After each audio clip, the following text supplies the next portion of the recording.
ഒരു മിനിറ്റ് മൂത്തപ്പ ഒരു മിനിറ്റ് ആരപ്പത് പിന്നെ അടുത്ത ഞായറാഴ്ച എന്റെ കല്യാണമാണ്. അടുത്ത കല്യാണം മനുഷ്യന്മാര് കേൾക്കും ഇത് മുടക്കാനായിട്ട് കുറെ ബാലാളുകൾ നടക്കും നമ്മുടെ നാട്ടിൽ എത്ര ചെറുപ്പക്കാരുടെ മുടങ്ങുന്നുണ്ട്. കുറച്ചോന്റെ പുണ്യം കൊണ്ട് ഇന്റെ എന്റെ ഒന്നും ആരും മുടക്കൊന്നുമില്ല നാട്ടിൽ. ഏതായാലും ഈ വരുന്ന ഞായറാഴ്ച നേരത്തെ കുട്ടികൾ പോകും. ആയിക്കോട്ടെ ആയിക്കോട്ടെ പോട്ടെ ആയിക്കോട്ടെ. അളിയാ എന്തേ വൈക്കൊക്കെ അളിയോ ഇന്നലെ ഞങ്ങളെ നാട്ടിൽ നിന്ന് ഒരു കാക്ക വന്നു നിങ്ങളെ പറ്റി മോശമായിട്ട് പറഞ്ഞു. പഠിച്ച റബ്ബേ എന്നിട്ടോ നിങ്ങള് ബേജാറാവണ്ട ഓലൊക്കെ കല്യാണത്തിന് ഡ്രസ്സ് എടുക്കാൻ വെക്കുന്നു. ആ ആളൊക്കെ കാട്ടിരും.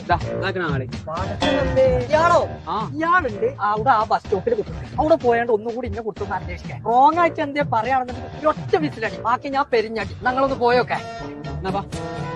ആരാ ഞങ്ങളെ ഒരു കല്യാണാലോചനയായിട്ട് വന്നാണ്. ആരാണ് നിങ്ങള്? നമ്മളെ ഇത്തിക്കണ്ണി വീരാനുണ്ടല്ലോ ഓരോ മോനി നസീറേ. കുറച്ച് ചെറുക്കം വേറെ വൈകുന്നേരം ആയാലും ഇത്ര പോകുന്ന 3 കുപ്പിയൊക്കെ കാണാറില്ല. ആ പുക ഇങ്ങനെ പുടിയാന്ന് പറഞ്ഞാൽ തീവണ്ടി പോണ മാതിരിയല്ലേ പോക്കും. ചോട്ടുകൂടിയും കണ്ണുകൂടിയും മൂപ്പക്കൂടിയും ഒക്കെ കൂടി ഇങ്ങനെ വരുന്നതാണ്. കണ്ണൊക്കെ ചോത്തിട്ടാണ് അങ്ങനെ കയറാൻ പുറത്ത് കയറാൻ.